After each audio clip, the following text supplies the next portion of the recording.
Alright, guys, where do I even start with this one? The madness just doesn't stop. Zelensky is now calling for NATO peacekeeping troops to be sent into Ukraine. Yeah, you heard that right. But here's the real question: why now? What's the play here? So, according to a recent Reuters article, Ukraine wants NATO boots on the ground to help preserve the peace. But Russia isn't just rejecting the idea, they're outright warning that it could lead to an uncontrollable escalation. And let's be real, when Russia throws around words like escalation, it's not just talk. So, is this a desperate move by Ukraine, or are we watching the early signs of something way bigger brewing? So, with all of that in mind, let's start off by looking at Russia's reaction to this. Moscow isn't just rejecting NATO peacekeepers, it's framing them as a direct threat that could spiral out of control. But why is Russia so set on keeping NATO troops out of Ukraine? And what are they really afraid of? Well,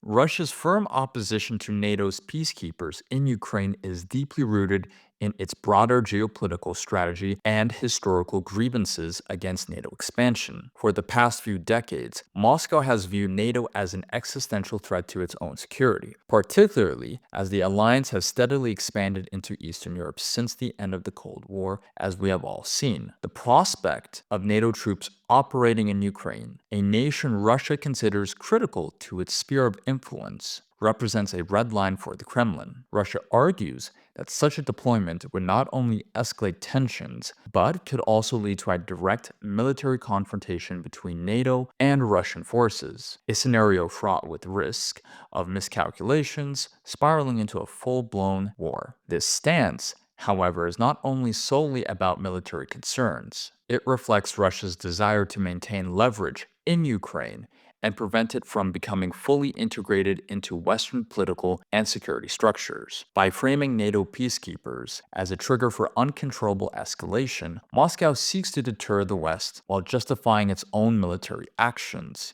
Yet, this strategy raises questions about whether Russia's warnings are truly sincere or are a calculated move to keep Ukraine vulnerable and dependent. Well, how should I put it for you all? Russia is, of course, concerned about NATO's intentions. I mean, NATO expansionism is literally what caused this whole conflict to begin with, and sadly, both the Russians and the Ukrainians are paying the price for that. Now, I personally think Russia is being both sincere and calculating here, because you never want to let a good opportunity go to waste, right? And in this case, for Russia using its red line to stop any foreign boots near its border, which, mind you, is very much a sincere and valid reason within its red lines, is a smart way to have more control over how things play out in Ukraine, under its terms, of course. If NATO actually does send peacekeeping troops into Ukraine, whether after the conflict or while it's ongoing, the possibility of World War III increases. Because ask yourself this: in a hypothetical situation where Mexico is Ukraine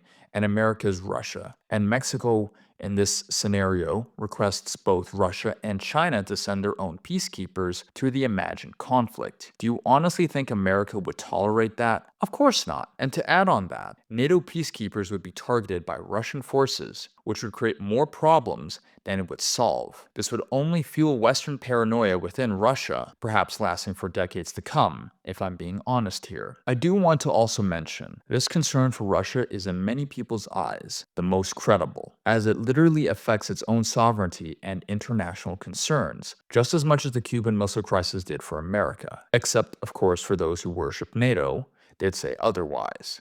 But what can you do? Because to them, they deny it and say it doesn't count, which is fine, but we've seen evidence of Russia locating foreign advisors in Ukraine and targeting them. And well, you can figure out the rest from there. So while Russia opposes NATO peacekeepers due to its broader geopolitical ambitions, Ukraine sees them as a matter of survival and sovereignty. So here's why Ukraine is advocating for NATO's involvement. Ukraine's push for NATO peacekeepers underscores its urgent need for external security guarantees in the face of sustained Russian aggression. After enduring years of conflict and witnessing the failure of agreements like the Budapest Agreement to prevent territorial losses, Ukraine sees NATO's involvement as a critical step toward ensuring its sovereignty and security. For Kiev, the presence of NATO peacekeepers would not only provide a physical deterrent against further Russian advances, but also signal to the world that Ukraine's alignment with the West is unwavering. However, this position is not without its complexities.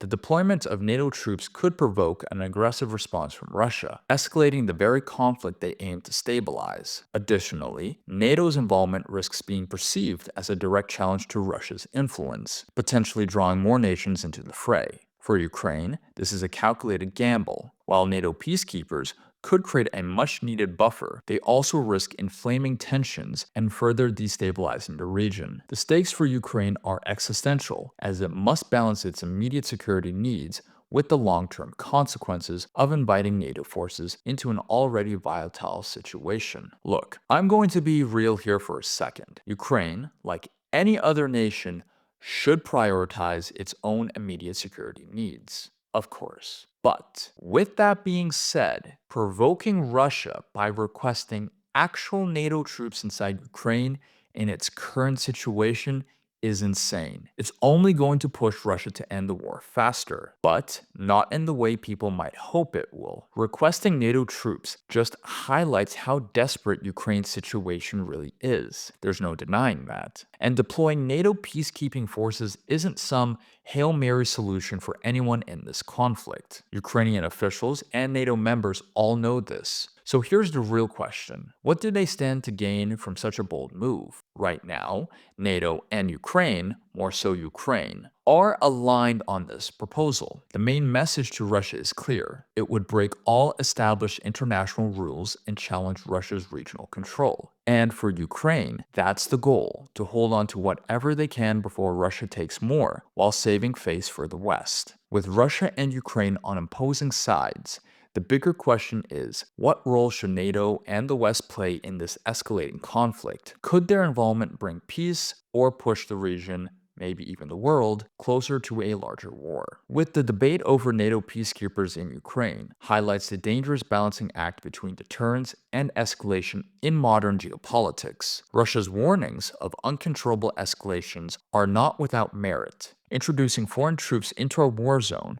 risks direct confrontation and unintended consequences. At the same time, Ukraine's push for NATO involvement reflects its desperation for tangible support in the face of unrelenting aggression. Meanwhile, Western nations find themselves in a precarious position. On one hand, deploying peacekeepers could reinforce their commitment to Ukraine and deter Russian advances. On the other hand, such a move risks provoking Russia into retaliatory actions, potentially dragging NATO into a direct conflict with a nuclear-armed adversary. This scenario raises a deeper question about the limits of NATO's role and the broader implications for European security. The potential for escalation extends beyond Ukraine. Any missteps could destabilize the region and draw any other nations, turning a localized conflict into a global crisis. This issue underscores the fragility of the current geopolitical landscape, where even well-meaning interventions can advertently spark larger wars. The challenge for all parties involved is finding a solution that balances the urgent need for peace with the equally pressing need to avoid a catastrophe. So, in my opinion, using NATO peacekeepers will obviously cause more escalation, which is not the answer here at all. NATO can still provide military and intelligence aid to Ukraine, though that's now into question ever since Donald Trump signed a decree suspending foreign aid for at least 90 days. And yes, that includes Ukraine. That support is uncertain as of now, but here's something interesting. Have you noticed it's mostly NATO members who originally proposed this idea? That happened back in the middle of last year. So it's not surprising they're the ones likely planning to enact this. Even Trump can prove that point. Some of his close advisors have even proposed this to him as a part of a ceasefire agreement, which, spoiler alert, Russia won't even allow that to happen in the first place. Now, there is something else to consider here. If UN peacekeeping troops were sent to Ukraine, Russia might be more willing to allow that than outright NATO troops being stationed there. Lastly, I think the West should be more diplomatic in its efforts to talk with Vladimir Putin, which we know that Trump will be doing soon, which in my opinion is the correct path. So to wrap up my final thoughts here, no NATO peacekeeping troops will ever stabilize this conflict. That much is clear. If they were deployed to Ukraine, it would lead to massive complications, possibly even triggering World War III. This is exactly why NATO interventionism needs to be kept in check, not just by other countries, Oh no, but by their own civilians of their respected NATO member states. Otherwise, we risk being dragged into a nuclear conflict. This would only reinforce Russia's security concerns and, in a way, validate their red lines. If that does happen, Russia wouldn't hold back at all. They would likely abandon any restraints and escalate from their current special military operation to a full scale total war against Ukraine and possibly the West itself. Ukraine is using this idea as a get out of jail free card because they know they can't win. And now, with Western leaders foolishly floating this proposal, Zelensky is treating it as a last ditch Hail Mary. If they don't follow through, they will lose face. If they do, well, we all know how that's going to end. Well, that's all I have for this topic, guys. If you have any questions or concerns, please let me know in the comments. I'll be more than happy to answer and perhaps even provide questions for you. So, yeah, that's about it. Have a great day, guys.